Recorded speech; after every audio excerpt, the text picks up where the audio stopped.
சும்மா வெறுமனே உட்காந்துட்டு டிவைஸை நோண்டிக்கிட்டு 25 தரம் சோசியல் மீடியாவை மெசேஜஸை பார்த்துக்கிட்டு ஒரு நோட்டிபிகேஷனுக்கும் டைம் ஸ்பெண்ட் பண்ணிட்டு இல்ல டெலிவிஷன்ல இருக்கிற அத்தனை சீரியலையும் விடாம பார்த்துட்டு இது டைமை இன்வெஸ்ட் பண்ணாதது மட்டும் இல்லாம டைமை வேஸ்ட் பண்றதையும் தாண்டி தற்கொலை பண்ணிக்கிறது.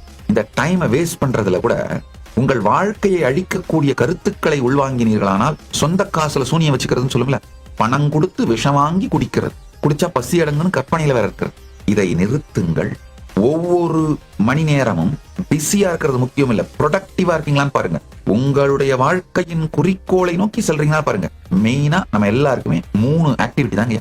ஒண்ணு வெல்த் ஜெனரேஷன் ஆக்டிவிட்டி, செல்வத்தை பெருக்குதல், உங்க கேரியரையோ பணத்தை ஏர்ன் பண்ற ஒர்க்கையோ கவனிக்கிறது. 2வது வாழ்வை பெருக்கிற ஆக்டிவிட்டி, அப்படின்னா உங்க ஹெல்த், நல்ல ரிலேஷன்ஷிப், குடும்பத்தோட டைம் ஸ்பெண்ட் பண்றது, உங்களுடைய வாழ்வை பெருக்குவது. 3வது பரஞானத்தை அடைவது, தியானம், உபனிஷத், சமாதி பழகல். இந்த 3 ஆக்டிவிட்டி தான் நம்ம எல்லாருக்குமே இங்க அழகா இந்த 3க்கு மட்டும் ப்ரையாரிட்டி கொடுத்து இதை தவிர வேற எதுலயும் காலத்தை வீணடிக்காம ப்ரொடக்டிவா இருக்கிறதுன்னு பண்ண ஆரம்பிச்சீங்கன்னா நீங்கள் வெற்றியாளரே.